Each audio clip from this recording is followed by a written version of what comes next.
Bonjour petits et grands lecteurs, j'espère que vous allez bien. Aujourd'hui on remonte dans le temps, je suis tellement contente de faire cette vidéo parce que vous savez, une de mes passions premières c'est la musique. Je n'aurais pas l'affront de chanter à tue-tête en vidéo, mais j'avais vraiment envie de vous parler d'un groupe que j'aime beaucoup depuis que je suis jeune. J'ai grandi avec ce groupe-ci, qui était déjà très connu et qui est redevenu à la mode depuis un certain film qui est sorti il y a peu.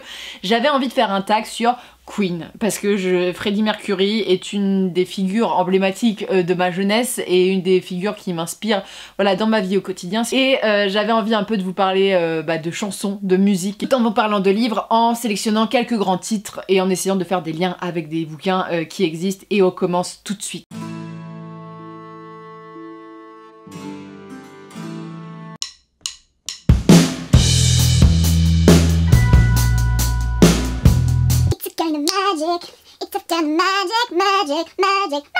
Alors déjà, cette chanson me fait triper de base. J'avais envie en fait de vous parler d'un titre qui a une magie particulière, voilà, une sorte de magie particulière, et j'avais envie de vous parler de Calam. Alors Calam, je vous en ai déjà parlé sur la chaîne, mais je ne vois pas assez de gens lire Calam. Calam, surtout le premier tome, était une pépite qui a eu quand même le prix Imaginal des bibliothécaires, et à mon humble avis, je trouve le prix des Imaginales des bibliothécaires beaucoup plus à mon goût que le prix des Imaginales tout court, parce que je trouve que les bibliothécaires ont quand même un recul dans le sens que ils lisent ou elles lisent beaucoup, et ce qui fait que voilà, je m'identifie plus à leur goût en général, et Calam avait été un coup de cœur. C'est l'histoire de la jeune Maura qui au début du récit va être capturée. Elle faisait partie d'une rébellion en place et qui va être interrogée sur Darendal, son espèce de mentor, et elle va dévoiler sa vie. Elle n'a pas le droit de mentir parce que le mec qui prend en note a un certain nom, c'est-à-dire qu'il voit quand il ment, et elle va parler de son enfance, de l'enfance de Darendal, et surtout on va comprendre que c'est elle la clé du roman.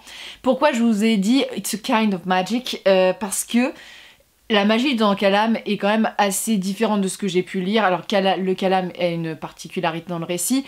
Maura notamment est douée de transformation, mais ce que j'avais aimé c'est qu'il y avait un coup dans le récit, c'est-à-dire que quand elle se transforme en animal, notamment dans le tome 2 et tout, elle se transforme en rat, voilà, ce genre de choses, en animaux en plus globalité. Elle prend les caractéristiques de l'animal, c'est qu'elle va devenir de plus en plus animale, donc en fait c'est toujours un risque pour elle de se transformer parce qu'elle risque de perdre son humanité. Et ça c'est un truc que j'avais beaucoup aimé dans le récit. On a toute une explication en fait de la magie de ce monde, notamment dans ce tome 1 qui est par le biais de Maura, qui est hyper sympathique. Calam, vraiment pépite française à lire, je vous le recommande, mais la magie est vraiment plutôt cool, et pour le coup un vrai coup, parce que pour tout vous dire j'étais en train de rechercher dans mes livres et j'ai pas trouvé, je n'ai pas lu tant que ça de magie que je dirais différente, voilà.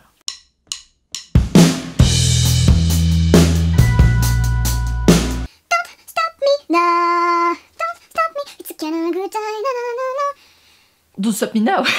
Est-ce que j'ai besoin de vous parler de ces chansons, parce que j'ai l'impression que tout le monde connaît ces chansons, enfin écoutez Queen sinon faites quelque chose. J'avais envie de vous présenter un livre que j'ai lu d'une traite, et je vais vous présenter un livre, je n'en présente pas beaucoup des livres de cette catégorie parce que j'en ai pas beaucoup lu, j'en ai lu parce que mon travail l'exigeait à un moment, et c'est un genre qui soit je suis embarquée dans le récit, soit je ne le suis pas, et je suis plutôt friande de ce genre dans le cinéma. Voilà, donc c'est le policier thriller, et aujourd'hui j'avais envie de vous parler de Embrun, de Louise May, que j'avais pu rencontrer, et est-ce qu'elle avait pu me dédicacer? Ouais, elle m'avait dédicacé son livre en 2018, et c'est un récit qui m'avait beaucoup plu. Alors elle m'avait expliqué que celui-ci passe ou il casse, mais j'avais trouvé ça original, sachant que je ne lis pas beaucoup de ce genre, mais je regarde beaucoup de films policiers, de thrillers, et voilà. On suit donc une famille, alors c'est des beaux gosses de chez beaux gosses, cheveux blonds allés au vent, parfait, grandes études, papa, maman, font beaucoup plus jeunes que leur âge, bref, c'est les Parisiens à la campagne, chic quoi, ils sont voilà, parfaitement beaux et tout. Ils partent sur une petite île, alors il me semble que c'est en Bretagne, alors je sais pas pourquoi, moi j'ai imaginé la Bretagne, sur une toute petite île. Et sur cette île, il va y avoir une tempête, alors là c'est hyper classique, sauf que les beaux gosses, ils vont se faire attaquer par les gens de l'île, ils vont devenir la proie, mais je vous laisse découvrir parce qu'il y a un plot twist dans le roman qui est en mode « Ah, d'accord, Ok, bon, je l'avais pas forcément vu venir ça, et qui était, moi j'ai beaucoup aimé. Alors faut dire que c'est une thématique qui me plaît beaucoup, mais en brun c'est assez court, hein, ça fait 350 pages, mais c'est assez haletant. Il y a ce plot twist où ça passe, où ça casse à la fin, mais moi je l'ai lu d'une traite. Je l'ai lu en une soirée, on m'avait dit de le lire parce que je faisais les services, les communiqués de presse, et on allait rencontrer l'auteur, donc tous les auteurs qu'on allait rencontrer pour les rencontres du Polar Pocket. Si vous êtes sur Paris, vous pouvez le faire, inscrivez-vous parce que c'est vachement cool, il y a toujours 3-4 auteurs polars qui sont invités, voilà, c'est un petit truc où tu peux manger quelques trucs, les rencontrer, les dédicacer, c'est hyper chill et c'est hyper cool. Et donc j'avais lu ce livre-là, donc il était vraiment très cool, l'autrice était vraiment sympathique. Après, sachez qu'il est un peu violent parfois, parfois c'est en mode ça découpe, voilà, mais pour le coup c'était intéressant et j'aime bien la couverture, je trouve qu'elle fait, bon, elle est très polar mais elle est très sympa.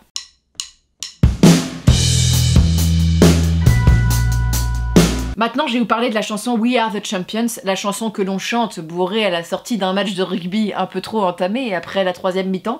Et j'ai envie de vous parler d'un livre. Alors, We Are the Champions, j'avais envie de vous présenter un champion, un gladiateur, un combattant de fantasy. J'avais eu beaucoup de choses à dire sur ce livre, il y a des choses qui m'ont pas plu, mais il correspondait bien, et c'est un livre français, donc je vous parle de La Main de l'Empereur. Alors, La Main de l'Empereur, c'est le spin-off des Épées de glace d'Olivier Gay. On suit Rec. Alors, Rec, c'est le fils d'un gladiateur et d'une femme mariée, et le gamin va être élevé par des prostituées parce que voilà, c'est un peu compliqué, et il va gagner son casse-croûte en étant gladiateur. Il fait ça toute sa jeunesse, voilà, rouler jeunesse, il se fait des femmes et tout, bref, et il va être envoyé par le roi dans des conquêtes parce que c'est un fort combattant, et il va se faire niquer. Voilà, c'est tout ce que je peux vous dire, mais c'est un livre où franchement Rec, faut pas déconner avec lui. Alors déjà, faut pas déconner dans La Main de l'Empereur, mais faut encore moins déconner dans Les Épées de glace, parce qu'on le revoit, et là tu déconnes pas, parce que le personnage, il lui arrive un truc, t'as envie que ça arrive à personne, ce genre de truc, et t'es en mode oh là là, il est tendu le Rec, il est tendu, et donc le mec il découpe tout le monde, et voilà, donc c'est un récit, si t'aimes les récits guerriers, ou voyages, de bataille, de complot, c'est cool. Ce que j'avais juste à noter, c'est que ce récit était grossophobe dans mes souvenirs, et dans les deux en plus, et l'image des femmes dedans est à revoir grandement, voilà, mais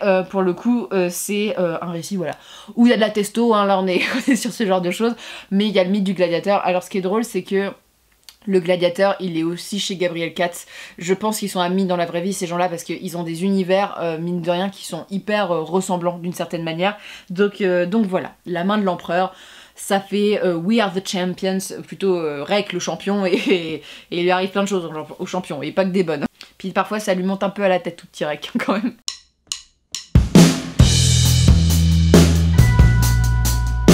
Who Wants Live Forever, alors là où tu parles dans des en note, c'est un peu compliqué à le suivre, le petit Freddy, mais c'est une chanson qui est magnifique, avec un cœur, et puis même le clip est un peu sous LSD, t'as l'impression. Mais j'avais envie de vous présenter un livre où on parle d'immortalité, et il y en a un, alors je vous le présente souvent, mais pareil, en fait, je vous les répète ces livres-là parce que je ne les vois jamais présentés. Pour le coup, j'ai l'impression d'être seule à avoir lu ce livre, et je me dis, mais pourquoi ? Notamment le tome 1 est excellent, et le tome 3. Le tome 2 était un petit peu moins bon selon moi.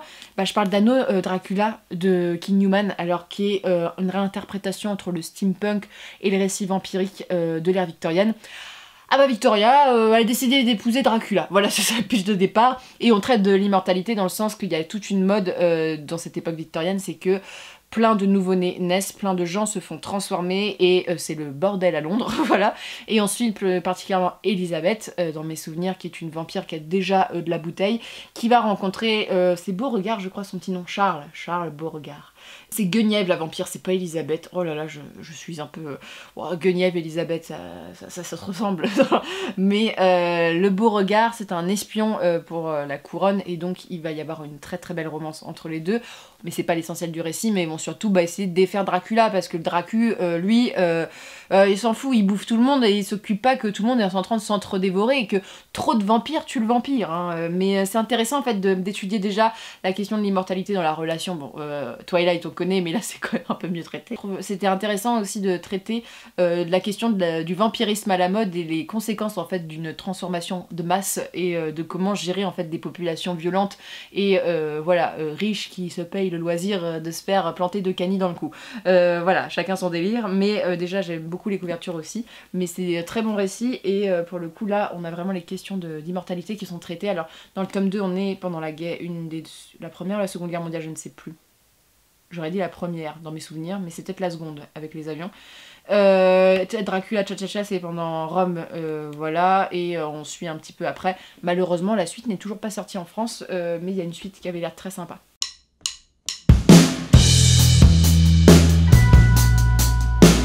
Love of My Life est une des plus belles chansons de Queen.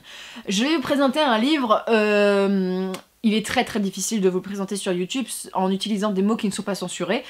C'est un livre qui est très très très difficile à lire dans le sens mentalement parlant. J'avais envie en fait de vous présenter une romance qui m'a brisé le cœur, et pour le coup là, c'est pas qu'elle me l'a brisé, c'est qu'elle l'a piétiné. Là elle l'a malaxé, tout. Donc je vais vous présenter un livre, j'en ai déjà parlé sur la chaîne. Si un jour vous voulez tester la dark romance, donc c'est un genre de romance très sombre qui a de l'intérêt et qui est pas trop malaisante, parce que c'est malaisant la thématique, mais la façon dont c'est traité est très bien faite. Ce n'est pas une romance où on banalise les violences dans la romance, voilà, c'est pas ça. Voilà, on peut retrouver dans la dark romance et qui est blâmable.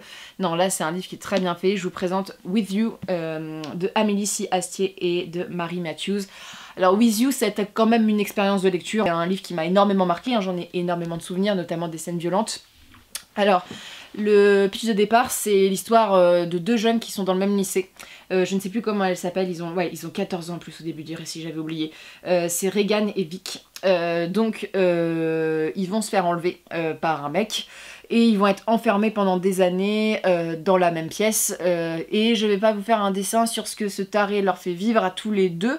Mais voilà, il y a des agressions de tout type et on a tout ce point de vue descriptif dans le roman. Il y a des scènes qui sont intolérables dans le récit, qui ont envie de te faire gerber. Moi, il y a eu 2-3 scènes où j'étais en mode... Il y a une différence entre moi qui adore regarder le true crime et tu vois d'entendre quelqu'un énoncer des faits et les lire dans la description comme ça, parce qu'en fait t'es dans la tête des personnages et c'est très très bien fait. Et l'intérêt du récit, c'est que le plus tragique dans l'histoire, mais c'est surtout qu'ils vont tomber amoureux les 2 jeunes. Et comment gérer le fait que tu tombes amoureux alors que chaque jour ton corps est meurtri de plusieurs manières par une personne de façon non consentie. Ça aborde des sujets qui sont extrêmement tabous en société, ça aborde des thématiques qui sont réelles aux États-Unis. Alors au-delà du fait que c'est une romance, ça parle quand même du système judiciaire américain, ça parle quand même ça s'inspire quand même de nombreuses affaires qu'il y a eu aux États-Unis et partout dans le monde, mais d'enlèvement sur mineurs et de trafic sur mineurs et tout ce que je peux en parler, et tout ce qui se passe. Il est quand même assez bien fait. J'aimerais bien lire un autre livre de ce genre pour refaire une expérience. Alors pas forcément sur la même thématique, mais une dark romance bien faite. Donc si vous en avez à me recommander, je vous dis bien faite. C'est-à-dire que moi je veux pas de relation toxique qui soit, on va dire... en mode du wesh c'est cool, je veux pas d'agression du genre oh mon dieu elle se fait agresser puis après elle tombe amoureuse, on n'est pas sur Wattpad ici, on se calme. Ouais, ton cœur il va passer par tous les stades et leur romance m'avait vraiment brisé le cœur hein, quoi, pour le coup, là tu te dis oh c'est compliqué. Donc voilà, je ne sais pas si je dois vous recommander ce livre franchement pour la violence de la thématique, mais il correspondait bien à la question voilà, proposée.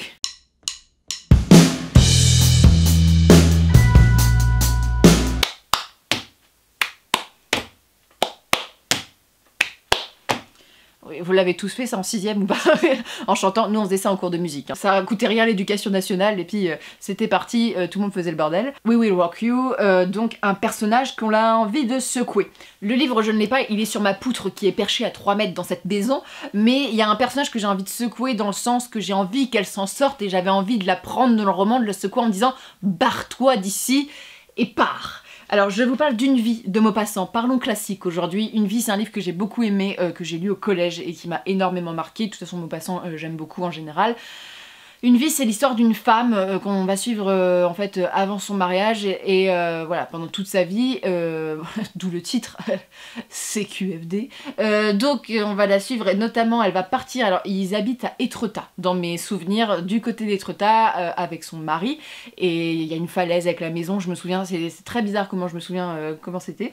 Et on va suivre sa vie qui est compliquée, hein, parce que le mariage c'est compliqué, les enfants c'est compliqué, et il y a des scènes qui sont, quand t'es au collège, c'est un petit peu atroce parfois. Et donc le personnage principal, il y a notamment 2-3 moments avec son mari où j'avais envie de lui dire mais barre-toi, je sais qu'on n'est pas au bon siècle, mais non, mais j'avais envie de la secouer en disant c'est pas normal ce qui se passe, oh, c'est pas normal. Donc voilà, Une vie est un roman assez bouleversant et assez tragique, voilà, sur le coup, et t'as envie de mettre une claque au personnage pour qu'elle est en mode vas-y, réagis, fais quelque chose. Mais là, ça ne peut pas continuer comme ça. Ça m'avait vraiment fait cette impression-là quand j'étais déjà au collège, en me disant mais le personnage, il doit réagir plus, tu vois. Le personnage, faut qu'il parte, il faut qu'il se rebelle, c'est pas possible.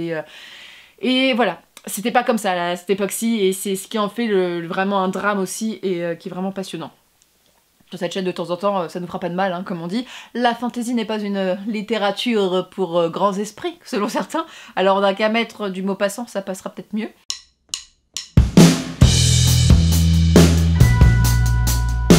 She's a killer queen, Killer Queen, qui est une chanson très sympathique, ma foi, donc un tueur de roi, un tueur, voilà, un assassin, et moi j'ai envie de vous mettre en plus l'échelle au-dessus, un tueur de Dieu. Et je vous présente donc Le Faiseur de rêves chez Lumen de Nain Taylor. Ce premier tome était très très bien. C'est un récit young adulte que j'apprécie énormément, où on est au début, alors moi ça faisait très oriental, oui c'est même oriental presque hindou, dans les inspirations. On suit un jeune homme assez particulier qui travaille dans une bibliothèque qu'on a retrouvé enfant.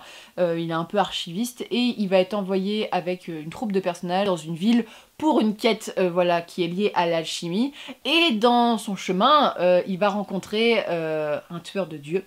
Et notamment, toutes les nuits, il va rêver d'une déesse, une jeune fille qui vient lui rendre visite. Et voilà, une très belle romance, mais on rencontre le tueur de dieu, l'homme responsable en fait des pauvres gamins dieux qui sont au-dessus et qui ont perdu toute leur famille. Et voilà, c'est le livre intéressant parce qu'on a autant le point de vue des humains qui se sont fait maltraiter par les dieux que ces pauvres gosses de dieux qui ont jamais participé à ça et dont on a voilà, supprimé toute vie parentale et toute voilà, qui sont tout seuls voilà, là-haut, et c'est assez intéressant, c'est très mirifique des mille et une nuits parce que tous les soirs voilà, ils se rendent visite, et en même temps ils ont la peau bleue, je crois, dans mes souvenirs, les dieux. La magie était assez originale, vraiment c'est un très bon livre de young adulte, j'avais adoré quand je l'avais lu la première fois. Le tome 2 est un peu en deçà, et la fin de ce tome, alors la fin, accrochez-vous parce que pour le coup, ah bah ça pas de pitié, hein, pas de pitié pour le lecteur. C'était une fin qui était assez marquante, mais il est même visuellement il était très très beau, je vous le recommande. Mais Le Faiseur de rêves, voilà, on a un sacré tueur de dieu qui doit vivre avec ça aussi sur la conscience, même si on comprend un peu ses gestes. C'est un récit qui est en mode tous les personnages, il y a du positif et du négatif, voilà, tout le monde a des raisons de vouloir tuer tout le monde, voilà. Pour le coup on peut pas trop prendre parti non plus.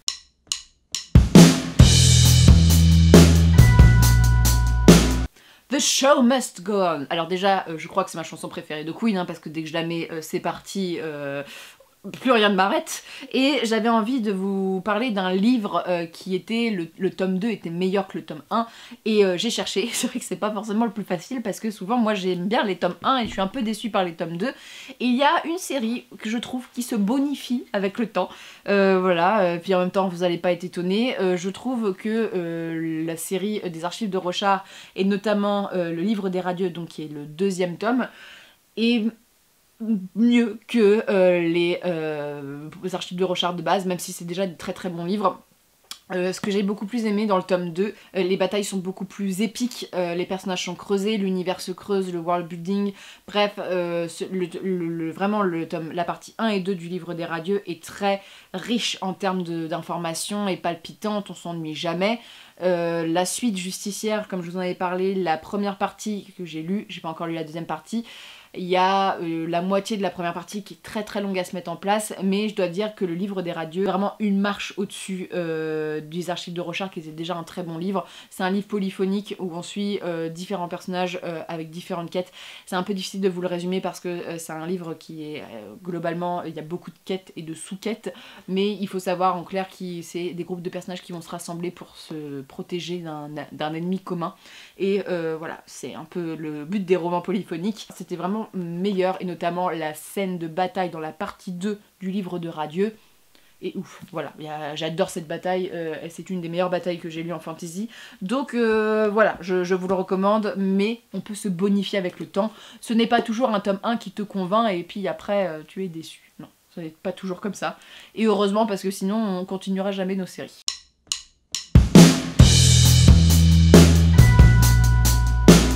I Want to Break Free. Oui, cette chanson, déjà, elle est super, et en plus, elle est très facile pour trouver un thème, voilà, pour trouver une question. J'ai envie de vous parler d'un personnage qui est en quête de liberté, et là, je vais vous présenter un livre que j'ai beaucoup aimé. C'est un classique, je pense que beaucoup d'entre vous l'ont lu, mais il est pas... Déjà, cet auteur, on le voit moins en moins, je trouve, représenté, même si c'est un génie.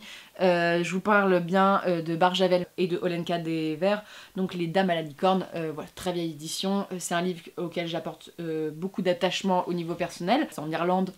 Déjà, on part bien dans mon petit cœur. On suit l'histoire de elles sont 5, je crois, jeunes filles qui vivent avec leurs parents sur une île, dans un château. Il y en a une d'entre elles, Griselda, qui rêve en fait d'avoir un destin fabuleux, ou du moins qui rêve de quitter cette île et d'avoir voilà, une destinée fabuleuse. Et voilà, on va voir comment ça se passe, qui se déroule. Elle est en quête de liberté, c'est inspiré d'une histoire d'amour réelle, et c'est un magnifique roman. Alors déjà sur l'Irlande, sur les paysages, sur les conditions un peu irlandaises de l'époque, et la plume de Barjavel est sublime, l'histoire est sublime, moi j'ai beaucoup aimé, et la romance est terrible d'une certaine manière, voilà, c'est magnifique, et voilà, ça parle de la condition féminine, ça parle de la quête de liberté, et un peu d'un côté mystique, ouais, presque magique d'une certaine manière dans le roman, que j'avais beaucoup aimé.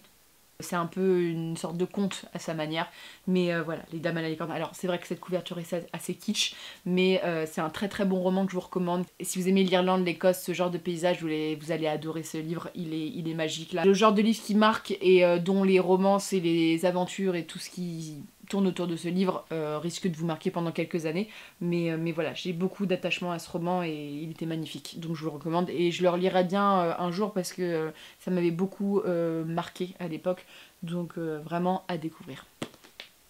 Donc c'en est tout avec Queen. Je ne vous ai pas fait le loisir de chanter parce que ça me gêne quand je fais le montage de me voir et je me dis quelle est gênante cette personne, quelle est gênante. N'hésitez pas à me dire vous ce que vous auriez donné comme réponse, et je suis assez curieuse. Et sur ce, je vous souhaite de très bonnes lectures et une très bonne journée.